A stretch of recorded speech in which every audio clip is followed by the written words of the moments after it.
Bon, alors, le foot. Donc, on va commencer par le foot, mais il n'y aura pas que ça. 8e de finale de la Coupe de la Ligue, c'était le début hier soir, c'est la 23e édition de cette compétition. Et avec des Marseillais qui ont été éliminés par Sochaux, pensionnaire de Ligue 2. Regardez, dans le Doubs, la soirée avait bien débuté pour les Marseillais qui ouvrent le score par Sarr à la 22e minute. L'OM qui faisait son entrée dans cette compétition encaisse un but 15 minutes plus tard, frappe enroulée du Sochalien Sao, un partout à la pause, un partout à la fin du temps réglementaire et des prolongations. Cruelle séance de tir au but. Le gardien des Lyonceaux, Christopher Dilo, arrête les deux derniers tirs marseillais, dont celui de Leia Iseka.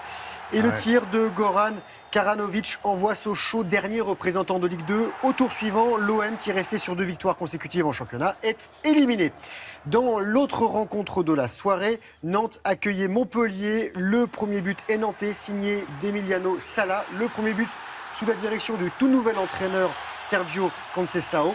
Montpellier égalise peu après la demi-heure de jeu par Berrigo. Regardez cette superbe frappe enroulée de 25 mètres. On a calculé avec notre petite règle. Et juste avant la mi-temps, Salah, auteur du premier but, remet ça de la tête.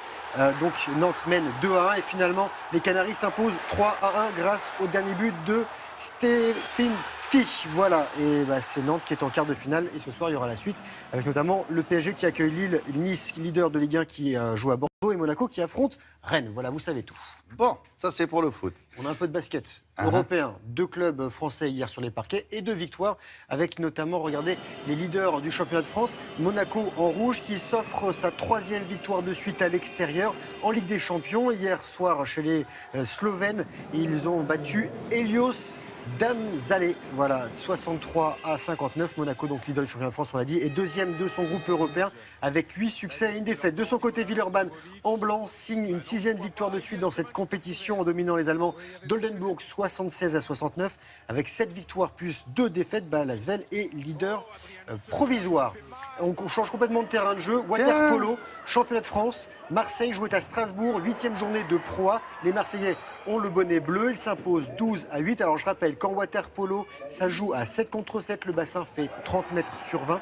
Interdiction de s'appuyer sur les bords, au fond, sur les buts. 4 périodes de 8 minutes. Et le ballon se manipule, William, à une seule main. Et avec cette victoire, Marseille monte sur la 3e marche du podium. Derrière Montpellier, Nice est 2e et Strasbourg est 4e. Ils peuvent pas l'attraper avec 2 mains? Ah non. Ah bon? Ah non, vous réceptionnez la balle à une main. Moi, je croyais que c'était juste simplement parce que c'était pratique. Non, là, c'est interdit. obligatoire, s'il vous plaît. Bon, d'accord. Bon, qu'est-ce qu'on a d'autre? Du surf. Et du surf, du handi-surf, avec une médaille mondiale, une médaille d'argent. Regardez, pour le garçon avec le béret rouge, il s'appelle Éric Dargent. Il est amputé de la jambe gauche après une attaque de requin en 2011.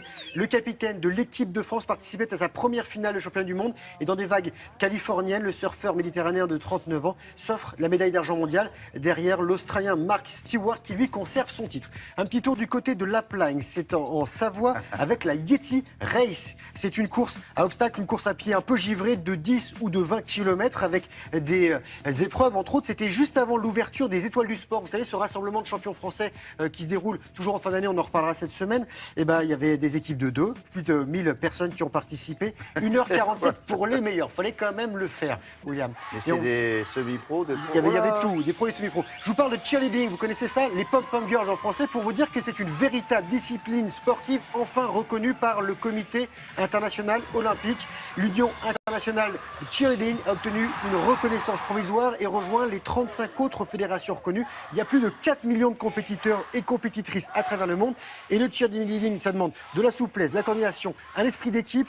Et ce n'est pas pratiqué uniquement par des femmes, parce qu'à l'origine, à la fin du 19e siècle, c'était des hommes dans les universités américaines qui étaient des cheerleaders. Voilà. Comment vous appelez ça? Cheerleading, cheerleaders. Cheerleader. Cheer, encourager. Voilà, leader, comme Ah vous, on William. en a une, Voilà, regardez, c'est Julia. Julia, ça lui va très bien, ces petits pompons.